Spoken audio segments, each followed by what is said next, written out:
شروع اللہ کا نام لے کر جو بڑا مہربان نہایت رحم والا ہے۔ نون، قلم کی اور جو کچھ لکھنے والے لکھتے ہیں اس کی قسم کہ اے پیغمبر صلی اللہ علیہ وآلہ وسلم، تم اپنے پروردگار کے فضل سے دیوانے نہیں ہو، اور بے شک تمہارے لیے بے انتہا اجر ہے، اور یقیناً تم اخلاق کے اعلی مرتبے پر ہو۔ سو ان قریب تم بھی دیکھ لو گے اور یہ کافر بھی دیکھ لیں گے کہ تم میں سے کون دیوانہ ہے۔ تحقیق تمہارا پروردگار اس کو بھی خوب جانتا ہے جو اس کے رستے سے بھٹک گیا، اور ان کو بھی خوب جانتا ہے جو سیدھے رستے پر چل رہے ہیں۔ تو تم جھٹلانے والوں کا کہا نہ ماننا۔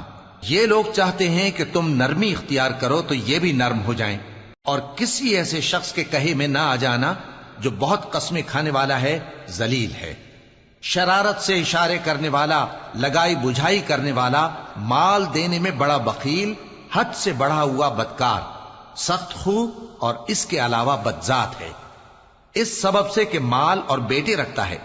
جب اس کو ہماری آیتیں پڑھ کر سنائی جاتی ہیں تو کہتا ہے کہ یہ اگلے لوگوں کے افسانے ہیں، ہم ان قریب اس کی اونچی ناک پر داغ لگائیں گے۔ ہم نے ان لوگوں کی اسی طرح آزمائش کی ہے جس طرح باغ والوں کی آزمائش کی تھی، جب انہوں نے قسمیں کھا کھا کر کہا کہ صبح ہوتے ہوتے ہم اس کا میوہ توڑ لیں گے، اور انشاءاللہ نہ کہا۔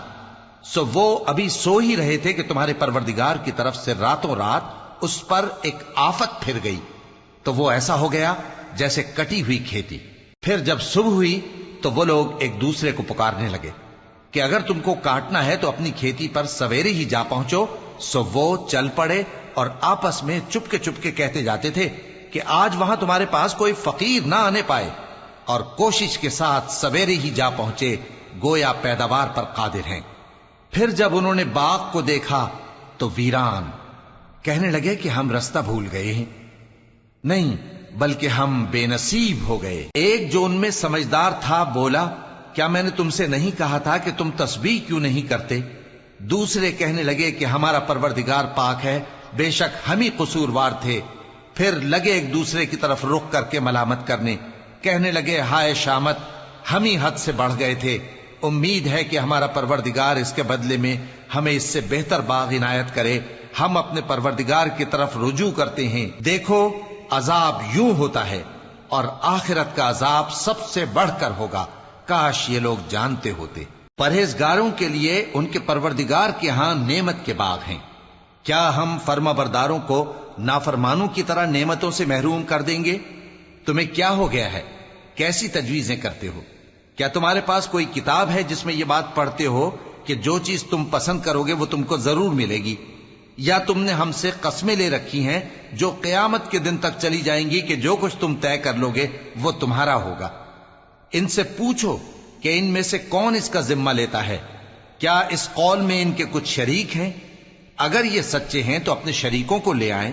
جس دن پنڈلی سے کپڑا اٹھا دیا جائے گا اور کفار سجدے کے لیے بلائے جائیں گے، پھر وہ سجدہ نہ کر سکیں گے، ان کی آنکھیں جھکی ہوئی ہوں گی اور ان پر ذلت چھا رہی ہوگی، حالانکہ پہلے اس وقت سجدے کے لیے بلائے جاتے تھے جبکہ وہ صحیح و سالم تھے۔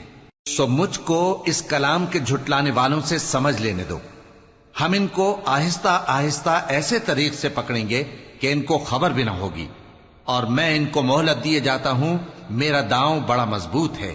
اے نبی، کیا تم ان سے کچھ معاوضہ مانگتے ہو کہ ان پر تاوان کا بوجھ پڑ رہا ہے، یا ان کے پاس غیب کی خبر ہے کہ اسے لکھتے جاتے ہیں؟ سو اپنے پروردگار کے فیصلے کا انتظار کیے رہو، اور مچھلی کا لقمہ ہونے والے یونس کی طرح نہ ہونا کہ انہوں نے اپنے رب کو پکارا جبکہ وہ دل ہی دل میں گھٹ رہے تھے۔ اگر ان کے پروردگار کی مہربانی ان کو نہ سنبھال لیتی تو وہ چٹیل میدان میں ڈال دیے جاتے مذموم حالت میں۔ پھر ان کے پروردگار نے ان کو برگزیدہ کر کے نیکوکاروں میں شامل کر لیا۔